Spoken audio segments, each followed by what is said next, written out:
கண்மூடி பழக்கமெல்லாம் மண்மூடி போனால்தான் தமிழன் வாழ்வு மலரும் என்று உரக்க சொன்னவர் திராவிட பெருந்தலைவர் தந்தை பெரியார்.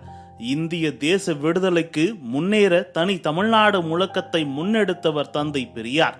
அவருடைய சிந்தனைகள் எந்த காலத்திற்கும் பொருந்துபவையாகும். இந்திய அரசியல் சாசனத்தில் முதலாவது திருத்தமாக இடஒதுக்கீட்டை இடம்பெற செய்தார் பெரியார். இதற்காக அவர் நடத்திய போராட்டங்கள், தியாகங்கள் ஏராளம் உள்ளன. அந்த இடஒதுக்கீடு தான் இன்று தமிழினமே கல்வியின் முன்னோடிகளாக இருக்க அடிப்படை. அதனால்தான் தமிழினம் அவரை தந்தை பெரியார் என்று உள்ளன்போடு உணர்ச்சி பெருக்கோடு கொண்டாடி வருகிறது. பெண்கள் ஆண்களைப் போன்று துணிவாக நடந்து கொள்ள வேண்டும் என கூறியவர் பெரியார். பெண்கள் சமூக வலைதளங்களில் பெரியாரை கொண்டாட காரணம் அவரது பெண்ணிய சிந்தனைகளே. மனிதனுக்கு மனிதன் ஏற்றத்தாழ்வு இல்லை என்பதும் ஆணும் பெண்ணும் சரிநிகர் என்பதும் தந்தை பெரியாரின் அடிப்படை கொள்கைகள். சாதி ஒழிப்பும் பெண் அடிமைத்தனம் ஒழிப்பும் தான் அவரது இலக்காக இருந்திருக்கின்றன. பெரியார் போட்ட அடித்தளத்தால் தான் இன்று தேசிய அளவில் சமூக நீதி கருத்துக்கள் விதைக்கப்பட்டுள்ளன. கடவுள் பெயரை சொல்லியும் சாதியை வைத்தும் பல கொடுமைகள் தமிழ்நாட்டில் பல இடங்களில் நடந்து வந்தது. பெரியாரின் முயற்சியால் பல கொடுமைகளுக்கு முற்றுப்புள்ளி வைக்கப்பட்டது.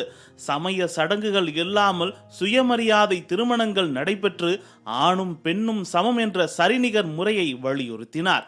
சாதி விட்டு சாதி மாறி செய்யும் திருமணத்துக்கு ஆதரவு அளித்ததோடு கைம்பெண் விதவை பெண்ணுக்கும் திருமணம் செய்யும் உரிமையை அளிக்க பாடுபட்டார் பெரியார். மேலும் கோவில்களில் சட்டத்துக்கு புறம்பாக பின்பற்றப்படும் தேவதாசி முறை ஒழிக்கப்பட்டதற்கு காரணம் பெரியார்.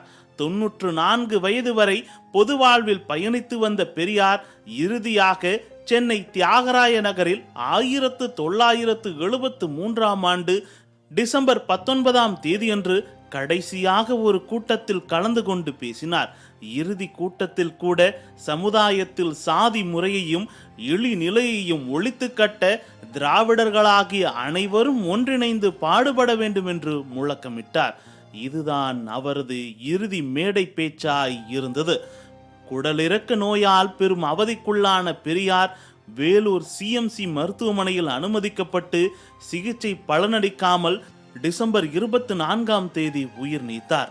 சாதி மதத்தால் சீரழிந்து சின்னாபின்னமான இந்த சமுதாயத்துக்கு தனது சீர்திருத்த கருத்துக்களால் மருத்துவம் செய்து சீரான சமுதாயத்தை உருவாக்க நினைத்தவர் மக்களின் நினைவுகளில் வாழத் தொடங்கினார்.